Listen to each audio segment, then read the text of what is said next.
Yeroodhaaf maqaa kiyya himachuun barbaadu. Kanin dhaladhee guddadhee dachee magariituu Oromiyaa keessattidha. Barnoota koos kutaa tokkorraatii kaasee magaaluma ittiin dhaladheettiin jalqabe. Hanga har'aattis barnootumarran jira. Haatii fi abbaan koo hojjettoota mootummaa waan na ta'aniif anis ta'e obboloonni koo hundi barnoota keenya seeraan xumurree galma erga geenyee booda kaayyoo gara biraatti akka imallu karoora nuuf baasaniiru. Anis ta'e obboloonni koo haga yoonaatti daandiima kanarra jirra. Akka carraa ta'ee yeroon kutaa jaaffaa baradhu fiigee kufeen dugdi koo baay'ee miidhamee dargaggeessa maatiin isaallee ollaa keenya ta'an maatii keenya waliin buna waliin dhugnu hammadheen na qabatee yoo xiqqaate naannoo baatii lamaaf mana barumsaa waliin ture. Dargaggeessi kun hojjaa isaatu dheeraadha malee umuriidhaan anaaf inni wal gita. Yeroo sanatti dubartootatti siiqee haasa'uu isaa ta'uu yaadota garaagaraadhaaf dandeettii hin qabu. Yeroo kanatti maatiin isaallee akka na qabee deemu daree tokko waan ta'aniif waan isa ajajaniif na qabee na jalatti haasoo baree aayizoo naan jechaa mana barumsaa na galchee gara manaattis waliin deebina ture. Kan isin ajaa'ibu mana fincaanii dubartootaallee isa qabadhee deemeen dubartoota isattiin kofalchiisa. Rabbi na gargaarees dhibee koorraa fayyeen haa ta'uutii garuu akkuma duraa miira obbolummaamaan wal hammannee mana barumsaadhaa gara manaatti manaa hanga mana barumsaatti waliitiin imalla. Abbaa koo, haati koo, obboloonni koo, abbaansaa, haatisaa, obboloonni isaa anaaf isa yoo wal biratti argan wal hammannee isaa ta'uu homaa tokkoyyuu isaanitti hin fakkaatu. Akka nama oolmaa naa ooletti waan yaadaniif ija obbolummaarra dabarsanii wanta gara biraan nu hin ilaalanii. Guyyaa ayyaanota garaagaraa maatiin keenyii fi maatiin isaa qophii qopheessanii oolan irratti ani isaa fi obboloota isaa waliin mana isaanii siree tokkorra waliin bunna. Akkanuma yeroo mana keenya ta'us ana obboloota koo fi isa taanee siree tokkorra taphachaa waliin bulla. Yeroo ta'e tokko garuu maatiin koo fi maatiin isaa wanti kun gara biraatti akka hin deemne jedhanii sodaatanis haa ta'uutii garuu haalli nuti itti wal ilaallu ijuma obbolummaa waan na ta'eef yaaduma isaayyuu otoo nutti hin kaasiin inuma nu dhiisanii. Barnoota keenya kutaa jaarraa kutaa torbatti, kutaa torbarraa, kutaa saddeetitti, kutaa saddeetirraa, kutaa sagalitti dabarre. Amma yaadaan illee sammuunsaa guddachaa waan na dhufeef dubartii mana barumsaa keenya keessaa jaallatu abalu akkamidhaa hin bareedduu jedhee naanna gaafachuu eegale.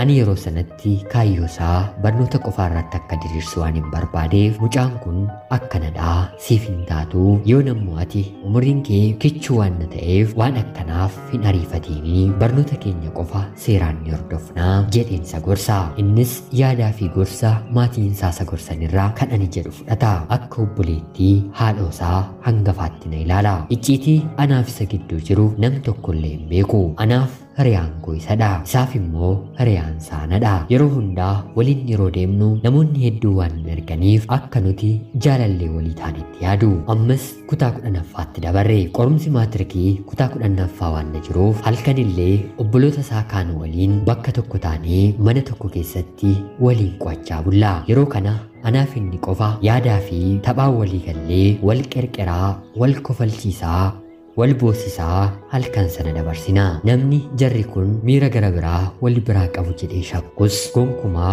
nu gidduu hin jiru. Yeroo waa'ee dubartootaa akka carraa kaasee natti dubbatu miira inaaffaa xiqqootu na keessatti dhagahama malee anis yeroo kaan ija obbolummaan jaalala guutuun hin ilaala. Kutaa 10ffaa qorumsa qoramnee ani qabxii 3.4 yeroon fidu inni immoo 3.8 fide. Maatiin lamaan keenyaa hedduu nutti gammadanii guyyaa ayyaana baga dabartaniis bakka tokkotti suuraa keenya wal bira godhanii anaaf isaaf kabajanii. Dabarrees kutaa 11ffaa galmoofne. Ani barnoota sooshaal saayinsii yeroon seenu inni immoo naachuraal saayinsii seene. Waggaa 5 oliif dareen keenya tokko ta'ee bara kana garuu walirraa gargar baane. Innis daree keessatti hiriyoota dhiiraa gara biraa qabate. Anis hiriyoota gara biraa dubartoota qabadhus yeroo baanuu fi yeroo gallu garuu wal eegnee duubatti hafnee waliin gara mana gallaa. Yoo nuti akka carraa wal eegnee wal dhabnee qofaa keenya gara manaatti galleerra yoo ta'e maatii keenya keessaa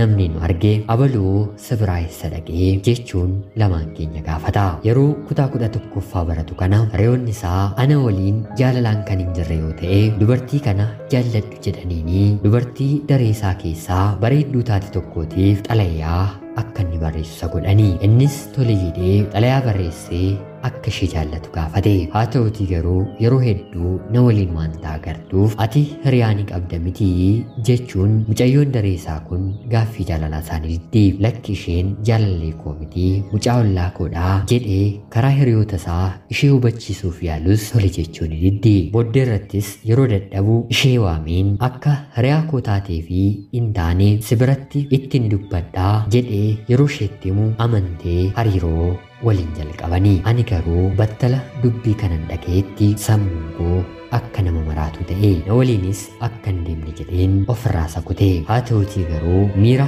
afaanii fi gochaan kan hin argisiifamne jaalalli addaa ana waliin qabu isaaf illee keessaatti barraa'eera. Yeroon ani isa dhiiseen gara manaatti galu mana keenya dhufee na arrabsee hinna lolaa. Booddee irratti maaltu akka nu gidduu jiru haati koo na gaafattee jaalalli nu gidduu akka jiru shakkus ni galte. Booddee irrattis dargaggeessi kun maaliif mana barumsaa na eegdeen galtuu jedhee yeroo na gaafatu wanta kana guutummaa guutuutti dhagee waan hin jiruuf dhaabii yoo dhaabde si waliin hin deemaa jedheen deebiseefi. Innis tole jedhee hariiroo jalqabe dhaabee waliin ba'uu fi waliin galuu ammas kutaa 11ffaa seemisteera 2ffaatti fufni. Haa ta'utii garuu dandeettiin barnootaa ani dura qabu baay'ee na jalaa gadi bu'aa dhufee yaadni koo waa'ee isaa qofa yaaduu yaadaan daree keessa taa'een ija isaa keessaa ilaaluu qofa natti ta'e. Akkan isa jaalladhu afaanii baasee isa gaafachuun baay'ee faate.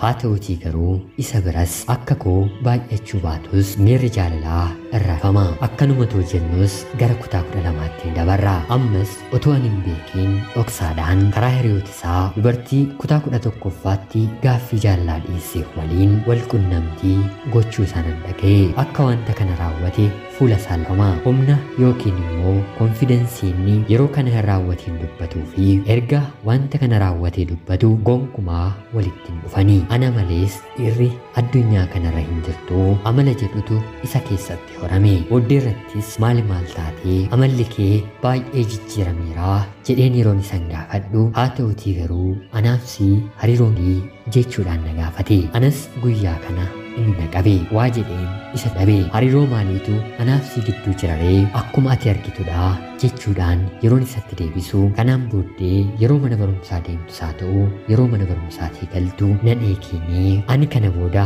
qofaa koo bahee galuu nan barbaada jechuun natti dubbate. Homaa rakkoon qabu ani sin eeguu bara darbee sumatu waliin deemna naan jedhe malee ani si dirqisiiseen waliin mana barumsaa deemnaa siin jedheen beekuu. Jaalaluma ijoollummaa nu keessa jirutu akka wal eegnuu fi akka waliin deemnee jedheen deebiseefi jecha dubbatuu fi gocha raawwatu dhabee gara manaatti galee. Yeroon isaa yeroo kutaa 12ffaa barannu bara dhumaa qabxiin maatirikii yoo nuuf dhufe walirraa nu fageessuu ta'udha. Haa ta'utii garuu otoo qorumsi maatirkiin walirraa nu fageessiin fedhii keenyaan walirraa fagaachuu jalqabne. Anaan dhiisee mucattii sana waliinis mana barumsaa deemuu fi galuu ni jalqaba. Anis tarii isa ni dhaarsa jedhee kan hin yaade dargaggeessa natti maxxanee deemuu barbaadu tokko waliin bahuu fi galuu nan jalqaba. Inni kuni garuu jaalalaaf wanta na barbaadeef sin qo'achiisa naan jedhee na goyyomsee kabaja koorree narraa fudhate. Haa ta'utii garuu ani isaaf homaa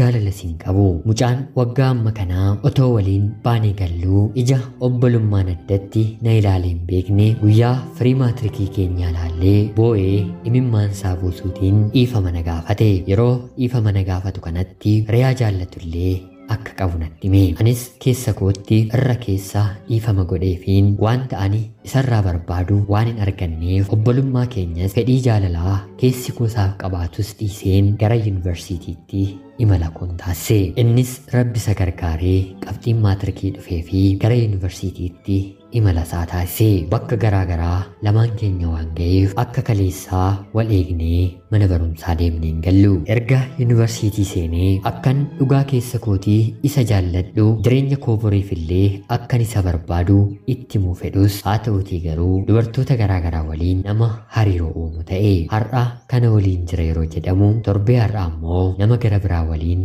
jiraachuusaa hiriyoonni isaa natti himu. Amma garuu isaaf illee abdii kutadheen hiriyaama isaa kan ta'e dormii tokko keessa waliin kan baratan dargaggeessa tokko waliin hariiroo uumeera. Jaalalli isaas baay'ee nama wajjiira. Riyaasaa jaallachuun koo keessa kootti akkan haaloo isa bahaa jiru natti dhaga'ama. Hiriyoonni koo dhuguma kan ani yaade kun sirrii fi sirrii ta'uusaa yaada keessan naaf qoda. Barnoota koo kana xumuruuf illee anaan baatiiwwan muraasa yeroo naafu isaatiin immoo waggaa lamatu isaafa. Yeroo anaa fi riyaansaa bilbilaan haasofnu dormii gadhiisee bakka biraa bula. Hiriyoonni koo yaadaaf qoda. Ana obboleettii keessan yuunivarsiitii madda walaaburraa faadhaa nagaatti galatoomaa.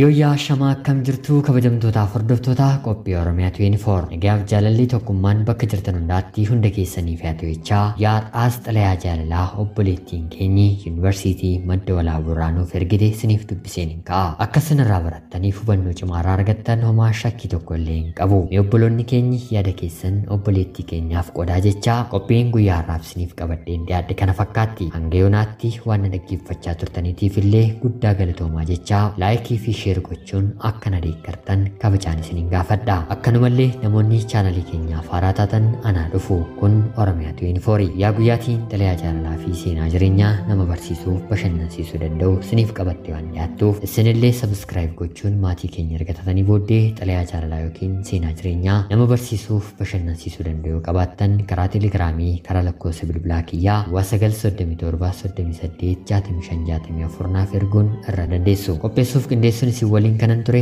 ani gammachiista shoomiti. Qophii gara biraatiin guyyaa boreen hanga walitti deebinutti bakka jirtan maraan turtii gaarii isiniif hawwaa. Horaa bulaa.